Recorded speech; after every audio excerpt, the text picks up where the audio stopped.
Genesis is often treated as if it's answering modern scientific questions.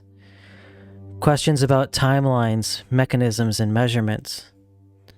But before we ask how old the universe is, or how long creation took, we need to ask a much more basic question. What is the text of Genesis actually claiming? That's what we're going to focus on today. Welcome to ThinkJesus Ministries, Faith in the Cosmos, Episode 3. Faith in the Cosmos is a teaching and discussion series exploring Christian theology, biblical interpretation, and modern science through the lens of dual revelation, the belief that God reveals truth through both Scripture and creation. Hi, my name is Jacob Jackson, and this is a new episode in our series, Faith in the Cosmos. We're continuing our series by looking at Genesis and what it really claims. So, what does it claim? Why is this important?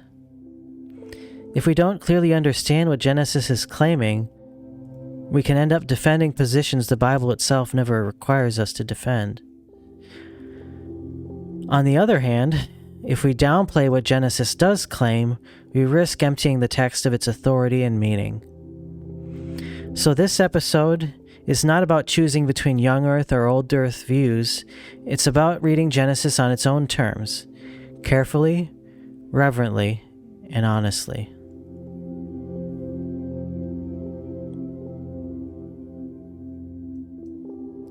Genesis 1:1-2 states, "In the beginning, God created the heavens and the earth. The earth was without form and void, and darkness was over the face of the deep, and the Spirit of God was hovering over the face of the waters." There are several claims that Genesis makes very clearly, and these are not optional. Genesis claims first that God is the intentional creator of all things. Creation is not accidental, eternal, or self-originating. Second, Genesis claims that creation is ordered and purposeful, that the universe, the earth especially, and all of creation is structured, meaningful, and intelligible. Third, Genesis claims that human beings are created uniquely in the image of God, not as an afterthought, but as a central part of God's creative intention. And fourth, that creation is good. Genesis claims that creation is not divine, not evil, but good, and entrusted to human stewardship. These claims are theological claims. They are foundational, and they are non-negotiable for the Christian faith. At the same time, there are certain things Genesis does not explicitly claim. Genesis does not tell us the age of the universe in years. It does not describe physical mechanisms in scientific detail. And it does not frame creation using modern categories of cosmology or geology. That doesn't mean Genesis is vague or symbolic in a meaningless way. It means the text is doing a different kind of work than we often ask it to do. Many disagreements among Christians arise not from rejecting Scripture, but from expecting Scripture to answer questions it was never written to address. One of the reasons we sometimes struggle with Genesis is that we expect it to speak about creation in the same way modern science does. But when we look at how Scripture talks about creation elsewhere, we see that this expectation doesn't actually come from the Bible. For example, Psalm 104 reads, "He wraps himself in light as with a garment.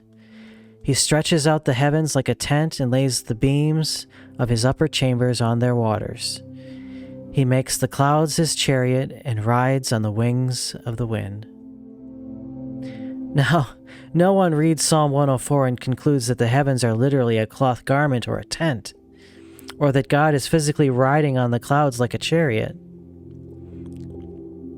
And yet, Psalm 104 is treated as fully true, inspired scripture. The truth of a biblical text does not depend on it using modern scientific categories. This is key to understanding Genesis. Genesis belongs to the same world of theological communication, a world where God speaks meaningfully about creation without turning the text into a technical manual. And yet, Genesis is not poetry like Psalm 104. It is narrative. This brings us to the creation days in Genesis 1, which we'll explore more deeply in future episodes.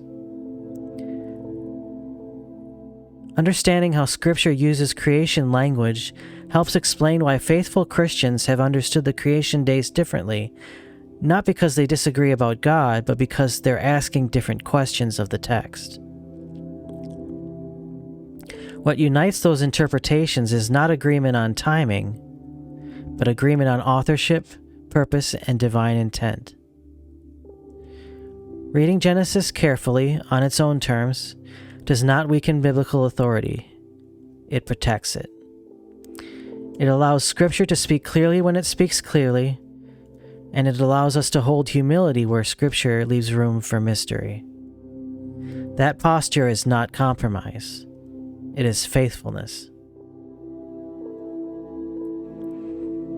In the next episode, we'll take a closer look at the creation days themselves, not to settle every debate, but to understand what the text is doing and why Christians have read it differently.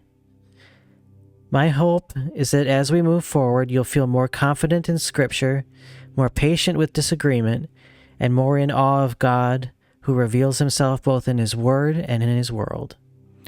We'll explore what is a yom and why do Christians read it differently.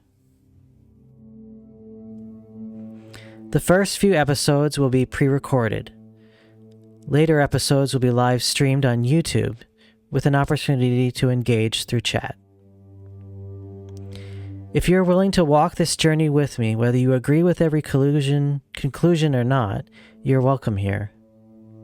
My prayer is not that you leave this series with all the answers, but that you leave it with a deeper reverence for God, a stronger confidence in Scripture, and a renewed sense of wonder at His creation. Thanks for joining me for Think Jesus, Faith, and the Cosmos. I'll see you next time.